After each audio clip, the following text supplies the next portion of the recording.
is that God, comma, true to his essence, comma,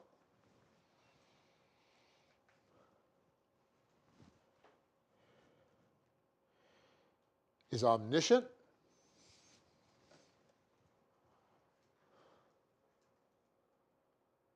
omnipotent,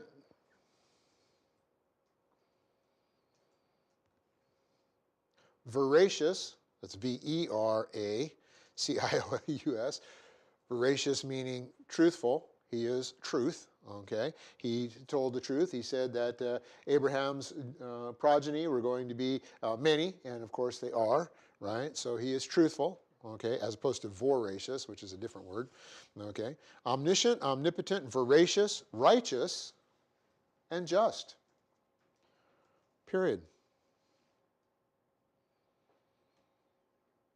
So right off in the first book, we can start getting some of the very key components of the essence of God, okay? Continue the point. The key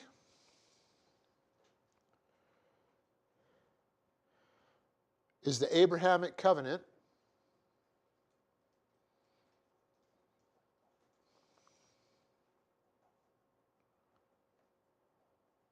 which in turn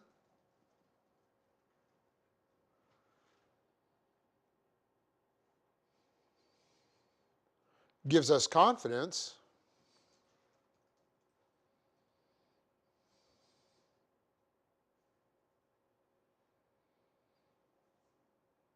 in the new covenant / contract to the church, period.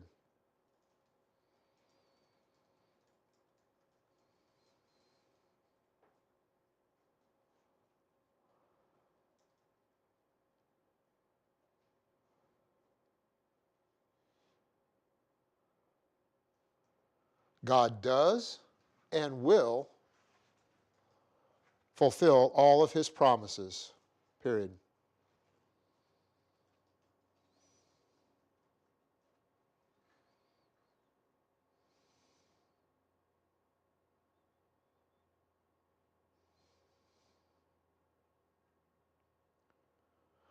So the center chunk focuses primarily on the Abrahamic covenant and the continued repeat of the Abrahamic covenant through Abraham, Isaac, and Jacob. Okay, coming down and continuing to repeat the fact that they are going to get all of the things that God stipulated in the Abrahamic covenant. And despite the fact that they have malfunctioned, okay, they're going to continue to get it. We see in chapter 38 that Judah's sins are brought out, and his information is brought forward as to how he's malfunctioned. And even with that, he still is part of the Abrahamic covenant. So we see that God is just, he's righteous, and he still maintains his integrity throughout the process. Okay? Now we're ready to go into subpoint little c. Oh, there's the family tree. So 6e, subpoint 3, subpoint little c. The Joseph account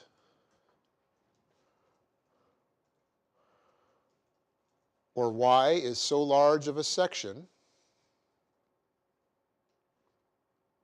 So the Joseph account or y is so large of a section of Genesis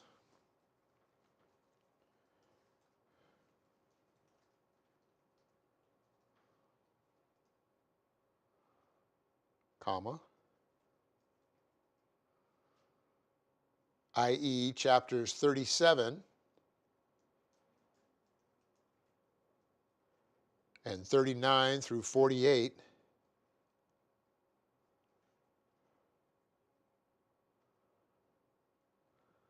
or almost 1/4 of the book devoted to Joseph.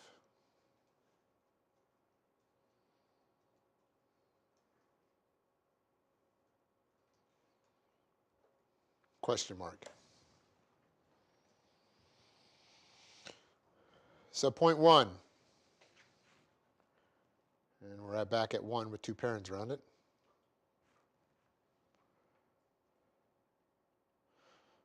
So these first couple subpoints are going to answer that question. Subpoint 1, now we're talking about Joseph, he was the link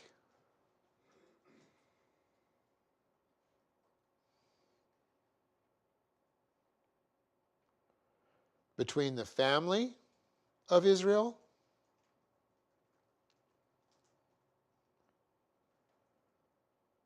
and the nation of Israel, period.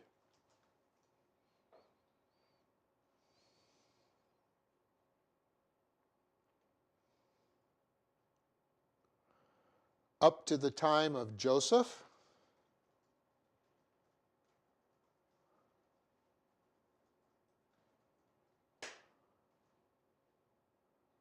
got it. Up to the time of Joseph, the Israelites were a family, period.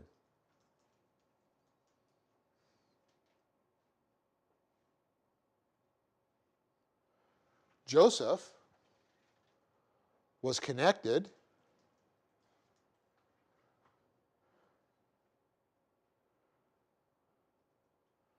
with the Egyptian sojourn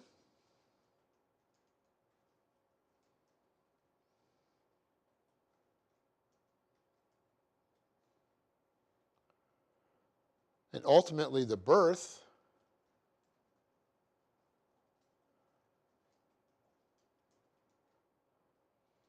of the Jewish nation, period.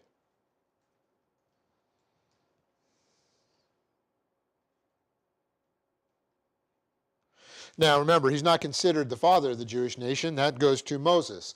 Moses is considered to be the father of the Jewish nation. Moses brings them out of Egypt, okay, and leads them, of course, to the promised land. Doesn't take them into the promised land, okay, but it's during Moses' exodus, as we know, that we end up having the laws established that are set for the nation as opposed to just for the family. It is through Moses that the tribes get certain pieces of land, okay, set up.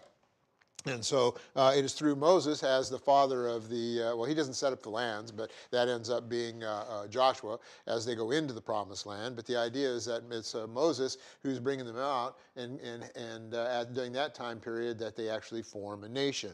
Remember, they wander around for 40 years in the desert to, one, get rid of those individuals who malfunctioned and had to die off without ever seeing the promised land, and two, get them ready to be able to be a nation, to be able to to cross over and go into the promised land. Because remember, one of the first things that happens is they have to end up fighting all kinds of other nations and things like that in order for them to get the land that they ultimately end up inheriting for the time period. Okay, so, but it's through Joseph that we have the line of Moses. Okay, so I take that back. Disregard that. But it's through Joseph that we end up having the nation being formed. Okay. Subpoint 2.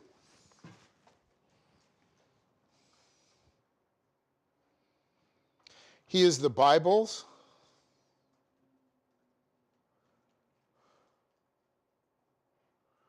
most complete, quote, type, end quote, of Christ, semicolon.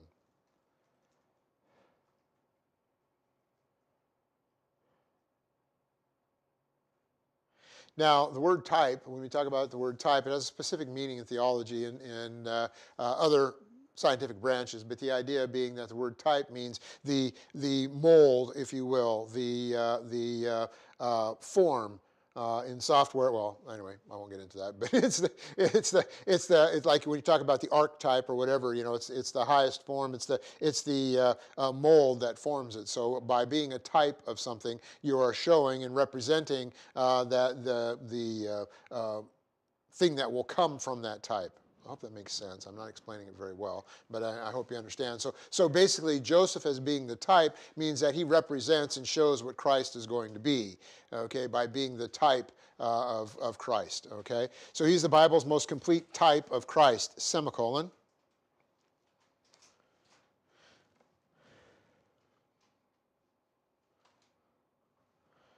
Not that he was flawless,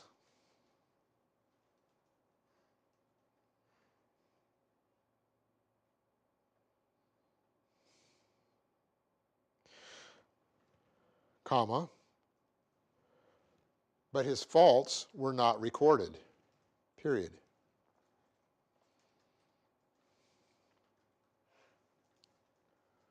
Compare this to chapter 38,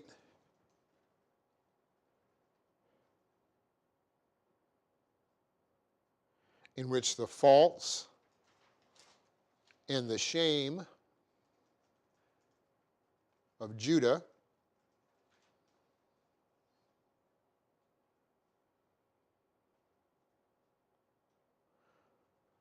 are recounted in detail, period.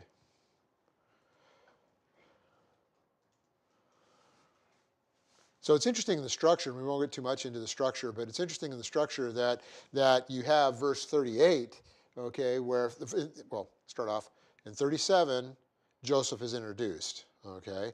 But then there's a like a parenthetical insertion in chapter 38, that's all of chapter 38, that's how bad Judah was and all of the sins that Judah committed and the things that Judah did, okay? And then you go back to 39 and you pick back up again with Joseph, right? And you go into all of the good things that Joseph does.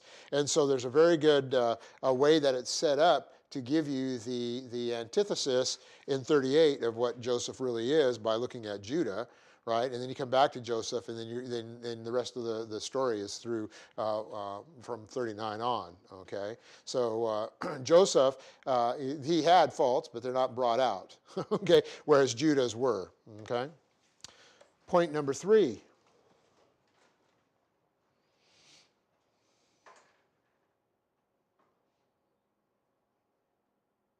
Numerous parallels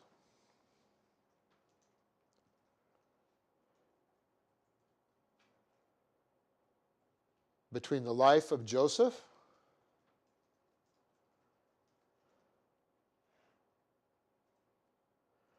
and that of Jesus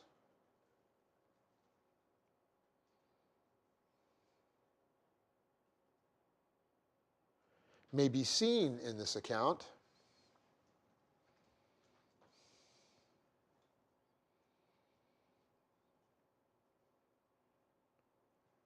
although it is never actually stated biblically,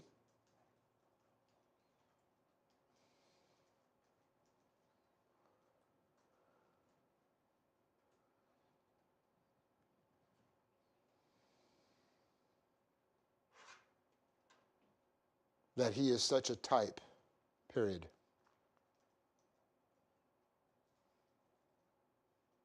Is going to represent the Messiah, okay, and what the Messiah is going to be like. Or Joseph is going to have the same types of qualities that the Messiah has. The Bible never really comes out and states that clearly. But what you're supposed to do is you're supposed to study the scriptures, and you're supposed to understand Joseph, and you're supposed to understand how Joseph functioned and the things that he did, okay, and these parallels that I'm going to give you, and realize, okay, now when I see the Lord, when I see the Messiah, I see that he was represented through Joseph, and even as far back as the book of Genesis, the Jews were getting an idea of what the Messiah was really going to be like. See, that's why it's such a shock to us as Christians when you go and you look at it and you say, why in the world didn't the Jews recognize Christ as the Messiah? I mean, he fulfilled everything that was in the Old Testament, right? Why didn't they see him, right? Why didn't they recognize him as the Messiah? And the fact of the matter is because they were so apostate that they were all wrapped up in themselves, and they were so wrapped up in the forest, as they say, that they were so tight in the trees they couldn't see the whole forest, right? And so they never could see the forest through the trees. Okay, they never could see the Messiah because they didn't truly understand what it was that they had learned. There was a fantastic Star Trek episode, old Star Trek episode, if you ever watched old Star Trek, where you have these two parties that are fighting amongst each other, right? These two nations, basically, on this other planet that are fighting amongst each other, right? And through the process of the show, the crew of the Enterprise, who is on one side, and they end up, getting stuck in the middle of this whole thing, right? Anyway, the crew of the Enterprise suddenly realizes that what they're talking, in the terms that they're using, they're talking about the communists and the Yankees. Right? And these guys have these holy books, right, which they are quoting, but the pronunciation's all wrong, and it turns out what it is it's the Constitution. Right, but they don't know what it is because it's been this holy book, right? And they've passed it down through generation to generation, and the pronunciation thing is wrong. And so what's happened is they've kept this book as if only the holy priests could read it. And Kirk has to finally tell them, no, this was for the entire people, right? This was supposed to be for you guys don't even know what you're reading, right? Then he goes through and explains the words and the fact that it's for the people. Well, that's what happened to the Sadducees and the Pharisees. They'd gotten to the point where they were so tied up in the rituals and so tied up in the actual Torah and making sure that they could actually pronounce it and write it and take care of it, but they didn't understand what it was that they were looking at. And that's part of, and they were apostate, and that was why they ended up not seeing the Messiah. But, you were supposed to be able to look at Jesus and say, oh, wow, Joseph kind of went through all of that, and now we got, Jesus, and he's a promised person just like Joseph was, okay? So subpoint 3 says, numerous parallels between the life of Joseph and that of Jesus may be seen in this account, although it is never actually stated biblically that he is such a type. Subpoint 4, examples of the parallels include, and there was a Kleenex box here somewhere. Oh, well. Okay. Include. Subpoint little a, or a with single parens around it. Both were special objects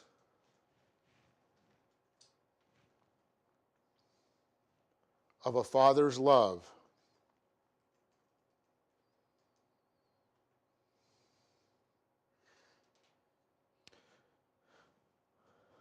Genesis 37:3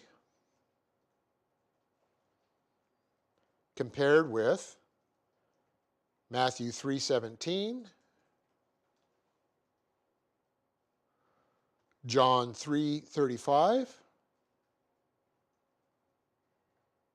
and John 5:20, semicolon.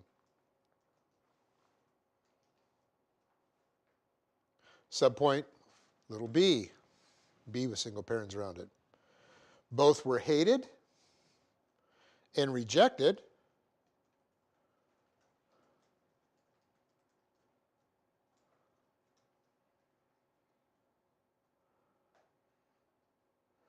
by their, quote, brothers, end quote.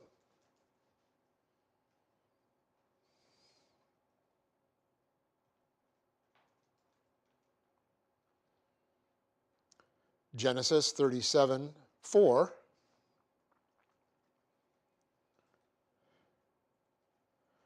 compared with John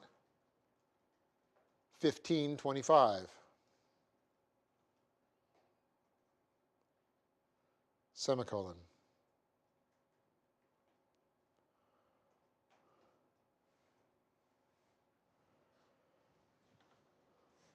In both cases,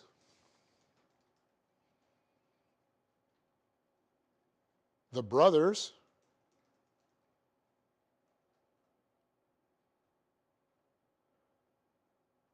conspired to slay them.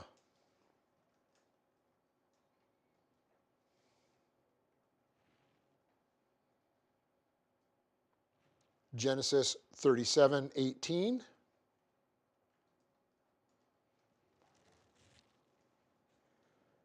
compared with Matthew 26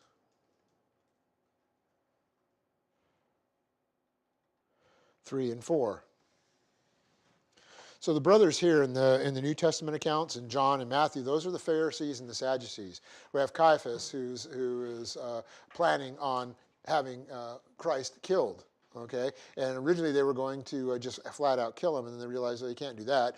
Okay, that's kind of against the law. So instead, we'll bend the law. We'll bend the law to make it work for us, and we'll have him crucified.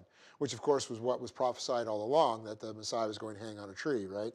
And so that was prophesied all along. And so they unknowingly fulfilled the prophecy, by doing what they ended up doing. Okay, even goes to show you that God knew the in time, eternity past, exactly what these individuals, even trying to be devious, were going to be able, were going to do, and they fulfilled the prophecies. Okay. Subpoint little d. D with single parents around it.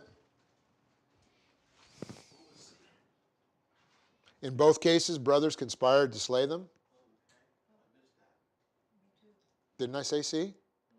I'm sorry. Subpoint B, both were hated and rejected by their brothers. Subpoint little c, in both cases, the brothers conspired to slay them. Sorry about that.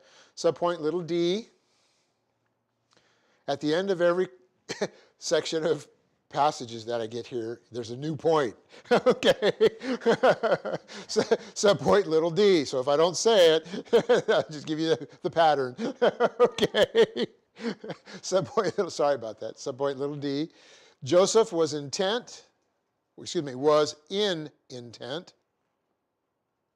and figure. Joseph was in intent and figure, meaning that he was virtually, I guess maybe I should have been a better word, put to death by his brothers, comma,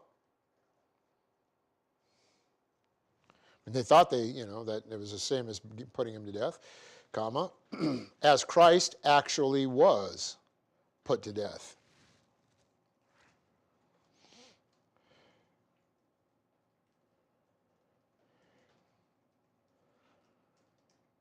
Genesis 37:24.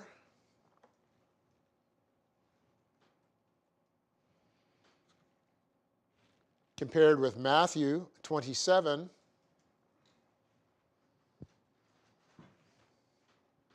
35 through 37.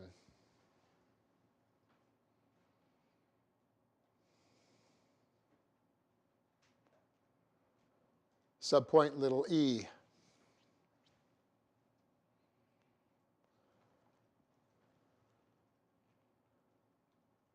As Joseph reconciled his brothers,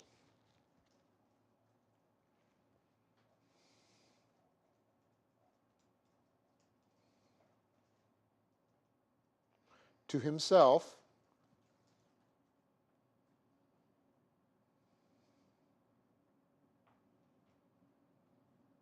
and afterward exalted them, comma,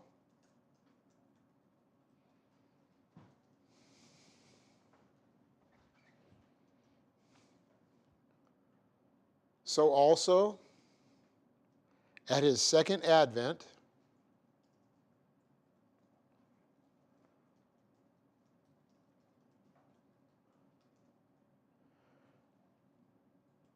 Christ will be reconciled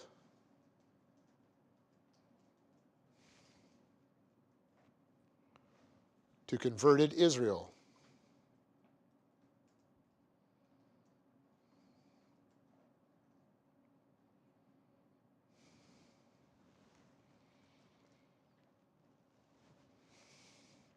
Of course, will actually happen as we go into the millennium. Okay? Genesis 45, 1 through 15, semicolon. Deuteronomy 30, 1 through 10, semicolon. Hosea 2, 14 through 18.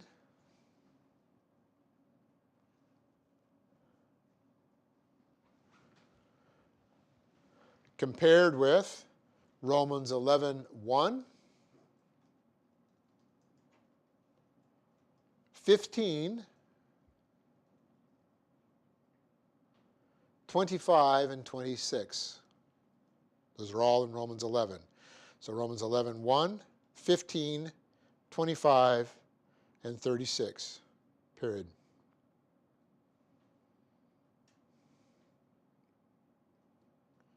feel like I'm doing the lottery once in a while. And the Powerball number is? Oh. Okay. So those are reconciliation passages. Okay? Now back out, subpoint 5. This is 5 with 2 parens around it.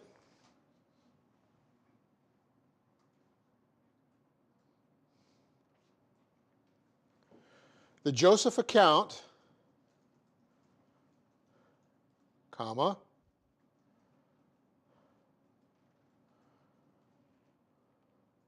though different in style,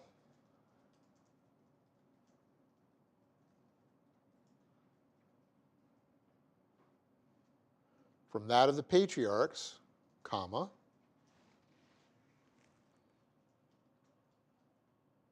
so part of my intent here is I'm going through and I'm not delving into all of the style changes and things like that. We did talk at the very beginning about how we would talk about style and things like that, and I will when extremely important. But I'm trying to give you enough information that on your own, as you go through these, you can go back and read it and say, okay, I see that now. Okay, give you enough information that you can study some of this on your own as well, which has helped me quite a bit studying this, because now I can go back through it and do the same thing, right? I just get the opportunity to do it a little bit before you guys, that's all. Okay, but I have the same problems you do when we go through the Old Testament and you read some of these and you go, wow, this is like the same thing over and over again. God's mad. Okay, I get it. Right? It's tough sometimes to pick a book to go through, right? And say, hey, let's go through this one, right? And it's hard without actually digging in and studying it like we're doing right now. So when I say things like this, though different style from that of the patriarchs, what you'll see is in that middle section, the literary style is different than when you get to the Joseph account, because the Joseph account, A, doesn't do as much bouncing back and forth and as much genealogy as that middle section does, because that middle section is telling you about how we get to Joseph, basically. So it had all of that genealogy in there. Okay, but the Joseph account is more of a prose in that it's more story-like. Rather than just a theological history, it's more a prose, and you go through it and you read it more like a story. That's why when you have children's Bibles, those kinds of accounts are the ones that they really, are Bible stories. I shouldn't say children's Bibles. I should say Bible stories for children. There's books, right? Bible stories for children. You'll find those kinds of accounts are the ones that are pulled out because they're much more like prose, right? You'll find the story of Joseph in any child's Bible story book. Okay, they tend to pick the accounts that talk about a particular individual because it tends to be more prose-like. Okay, so the Joseph account, though different in style from that of the patriarchs, comma, also continues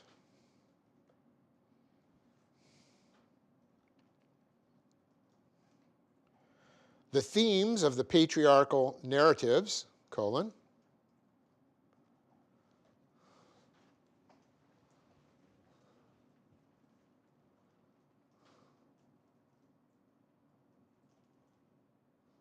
primarily God overcomes obstacles,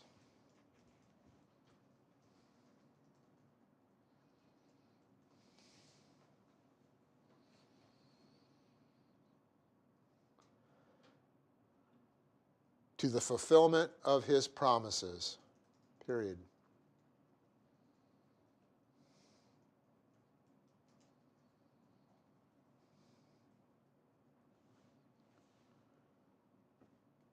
In this case, comma,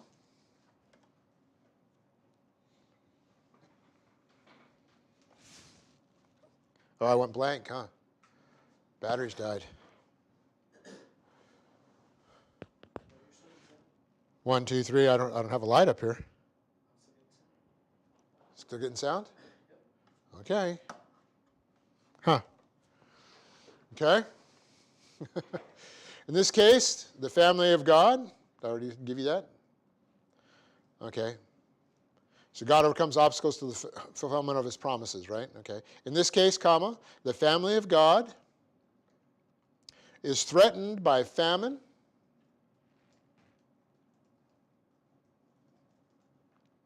that could easily have brought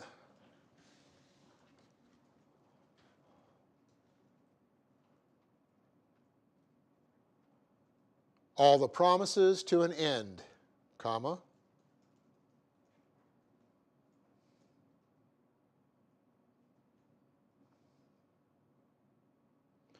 But God wonderfully preserved his people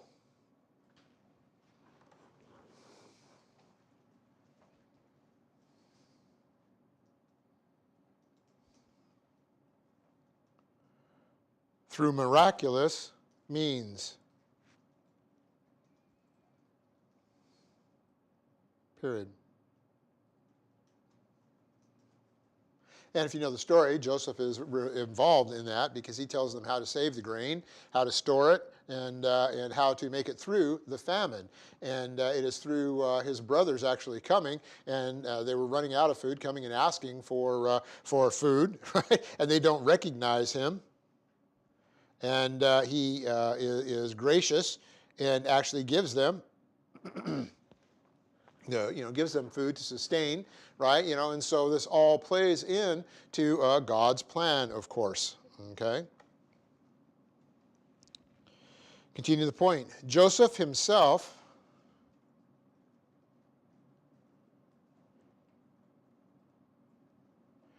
gives us a theological means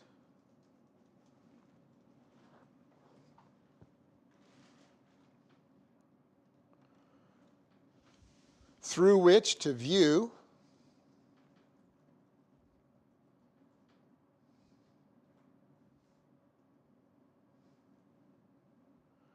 the events in his life, period.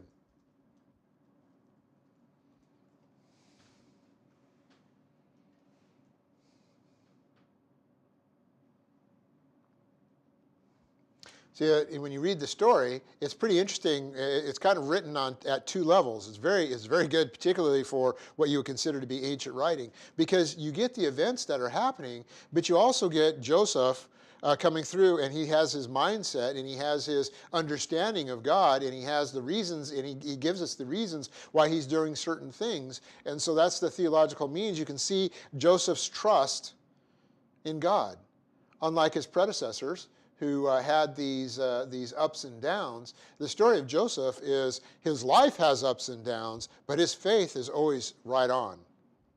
Okay? He is always trusting God no matter what. As opposed to, as we saw with Abraham, he was, he couldn't trust God, for very long, and then he would, and then he wouldn't, then he would, right? Well, God, you promised me kids, but I don't have any yet, so I'm going to go, try and impregnate this other woman here, and we'll have kids that way. We'll help you out, okay, right? And things like that. Well, Joseph is right on all the way through, and he gives us the explanation of how these things in his life are happening and what God has planned for him, okay? So Joseph himself gives us a theological means through which to view the events in his life, period. After his father's death,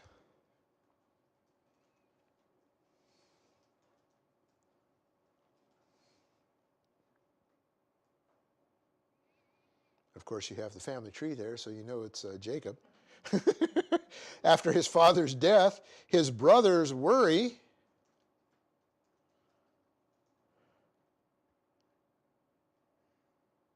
that Joseph will now take vengeance against them, period.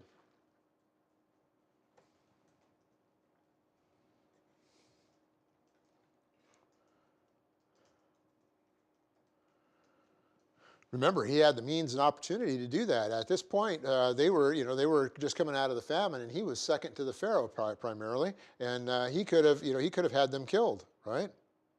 So after his father's death, his brothers were worried that Joseph will now take vengeance against them. They approached him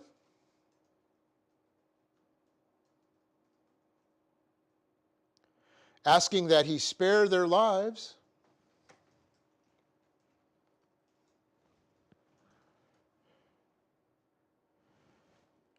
And his response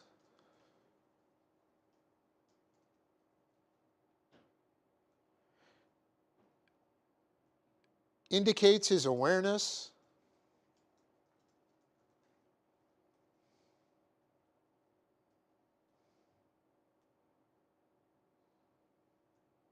of God's plan in his life. Quote.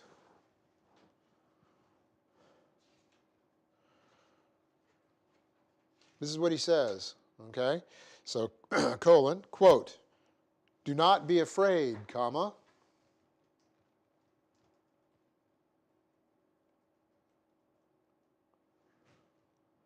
For am I in God's place?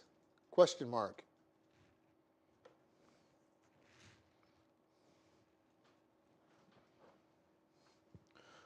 So in other words, he's saying, I may be powerful, but I'm not God, right?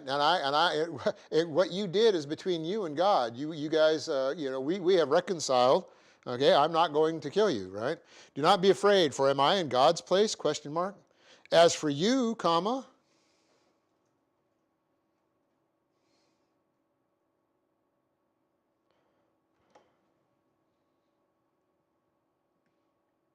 you meant evil against me, comma.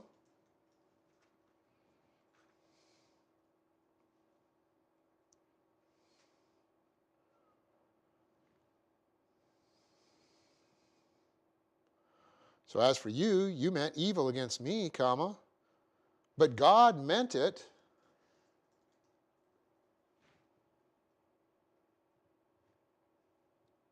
for good.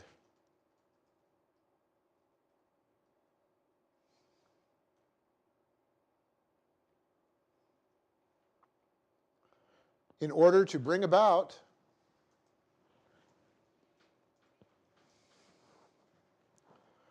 this present result, comma,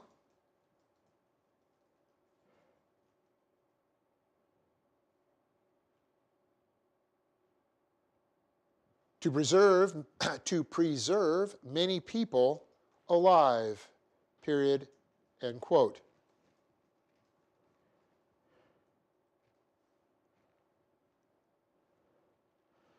Genesis 50, 19 and 20.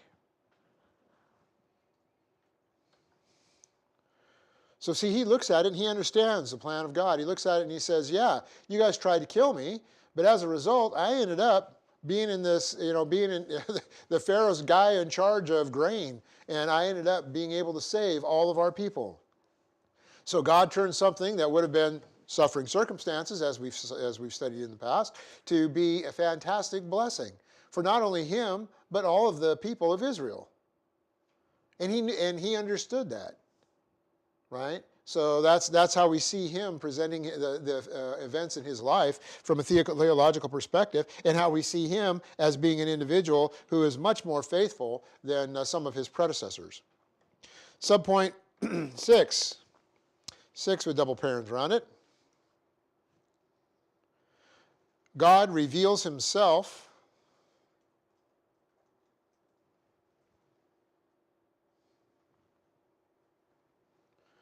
in the life and account of Joseph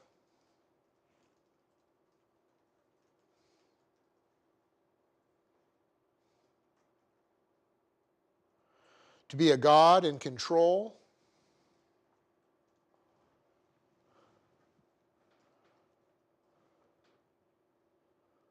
of all the details of history, comma,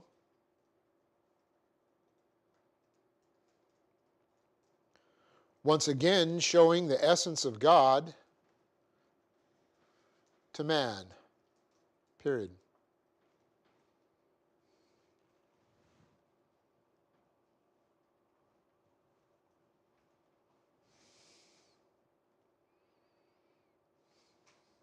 From the perspective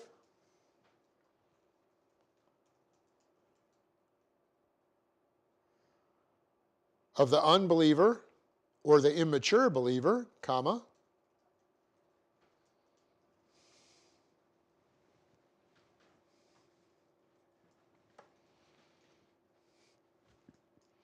it appears that Joseph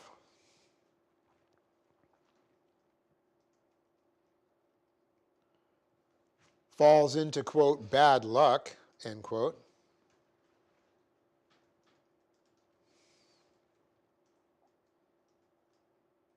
So from the perspective of the unbeliever or the immature believer, it appears that Joseph falls into bad luck as he moves from Palestine to Egypt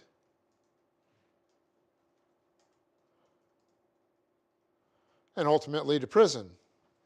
Period.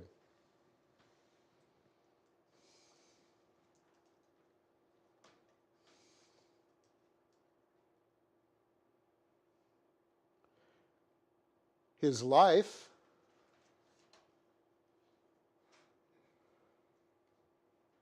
seems determined by those who seek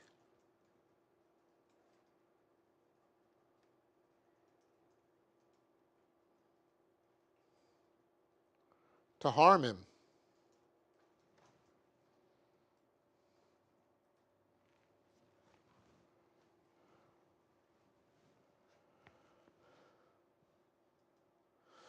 So when you read this, if you're an unbeliever or if you are an immature believer and you don't have the trust in God and you don't have the understanding that God is omniscient and God is omnipotent, then you're going to look at it and say, boy, that guy sure had bad luck. Right? Sort of like reading the story of Job and going, boy, that guy had really bad luck. Right? you read it and you say, wow, all these things are happening. But what we find out instead, as a mature believer, when you go through it and you look at it from the theological perspective, what you understand is that God put all of these blocks in place. So once again, like like Abraham, who had to grow through all of the bad choices he did, okay, Joseph grew from all of the things that were done to him, okay, to where he got to the point that he ends up getting, as I've pointed out in the family tree there, is that he ends up getting a double blessing. Okay, the double blessing being that his two sons end up being two of the tribes, of the 12 tribes, rather than just his family being one tribe. His family ends up being two of the tribes.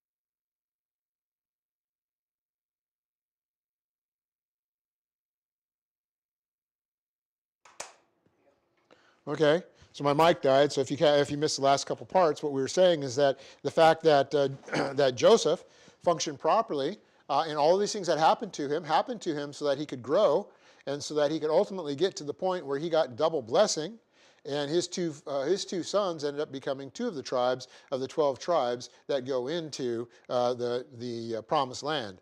Okay, so point 6 altogether says God reveals himself in the life an account of Joseph to be a God in control of all the details of history, once again showing the essence of God to man.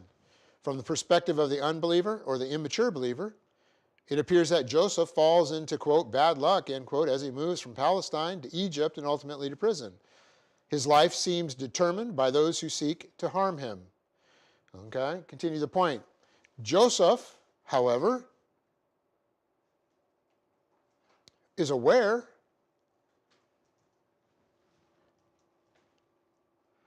that God is the one behind the events in his life.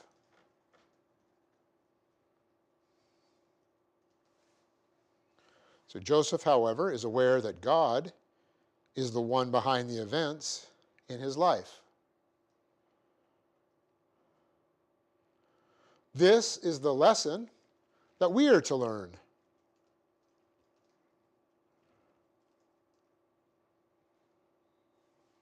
God is the one behind the events in our lives. Exclamation point. See, our volition determines the way events are going to go, but God has always, through the divine decree, understood exactly what we're going to do. And he's behind those events that happen.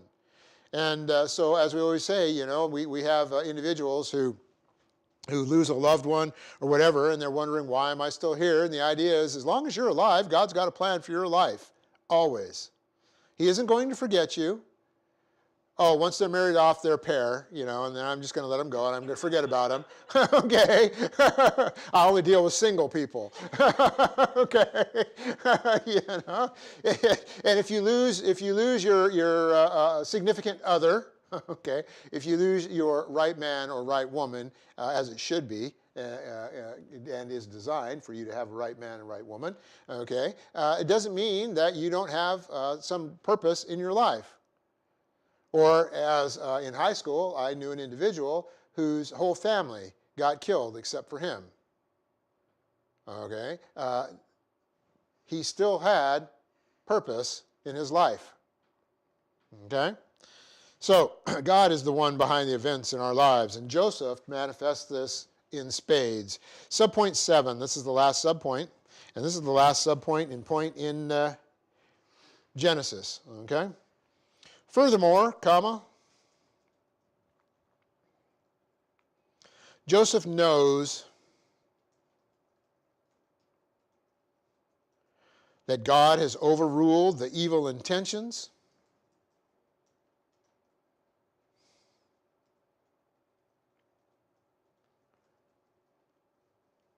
of his brothers and others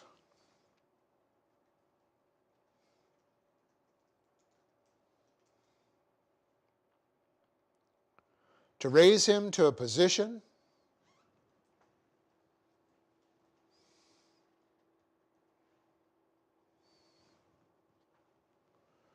within the government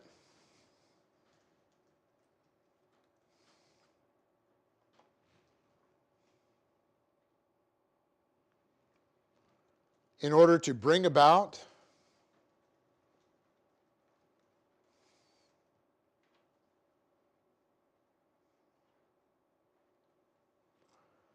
the salvation of his people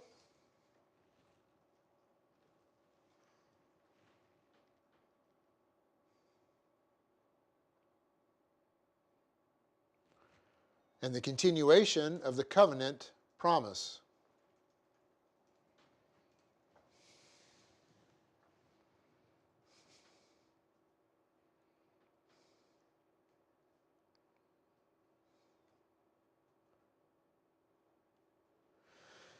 And I could do a whole class on the fact that Joseph was raised up through the government to do this. Particularly, when we look at our government. Right now, there are so many conservatives who are fearful for what happened. Okay, we had an election that was not just. Okay, and the potential of a president. President-elect Biden's going to become president. Whether we want it or not. There's just not enough power behind the Supreme Court or anybody else at this point, I don't believe, to do anything about it. So we're going to have a Democratic president who's an idiot, okay, and a vice president who is a socialist. And, of course, she's going to be the one pulling the strings. He already refers to her as president-elect. He's done it 5 or 6 times. He doesn't even realize he's president-elect. But he talks about President-elect Kamala Harris. She's vice president-elect, you idiot. You're president-elect. Okay, but he doesn't even know how to do that. Okay, and then we look at a Democratic House and the potential for a Democratic Senate, depending on, or at least a parity Senate, depending on what happens in the runoff. Okay, in Georgia. They could get both seats, in which case it'll be 50-50. And then that means it's going to essentially, if everybody votes party line, it's going to come down to, guess what? Kamala Harris is the tiebreaker. So you're going to have this. And so people are concerned about that. Rightly so. You should be using 1 Timothy 2, 3, and 4, 1 Timothy 1, 2, 3, and 4, which is to pray for your national leaders, to pray for a proper government. But the point being that you can see that God can work through governments. He brought Joseph up through a government. He took care of his people through the government. There can always be something that can happen properly through our government when you exercise prayer, when you exercise confidence in God's plan, when you don't get all upset and worried and fearful and anxious. All of these things are mental attitude sins. If you stay in fellowship, have a proper mental attitude, You did your part. You voted as you should have voted. God can control what's going to happen. Jesus Christ controls history. We understand. Okay? And if the country falls apart, you'll be taken care of. Just like what happened with the Jews. Okay? So furthermore, Joseph knows that God has overruled the evil intentions of his brothers and the others to raise him to a position within the government in order to bring about the salvation of his people and the continuation of the covenant promise. Once again, comma, God is showing his integrity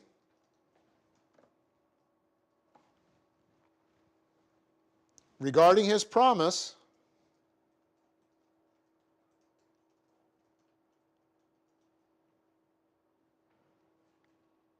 and that if his omnipotence is needed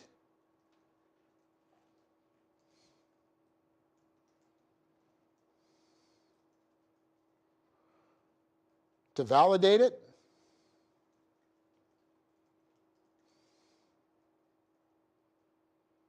it will be in that spot. It was through the omnipotence of God, his power. Last sentence. We are to get our confidence from these examples, period.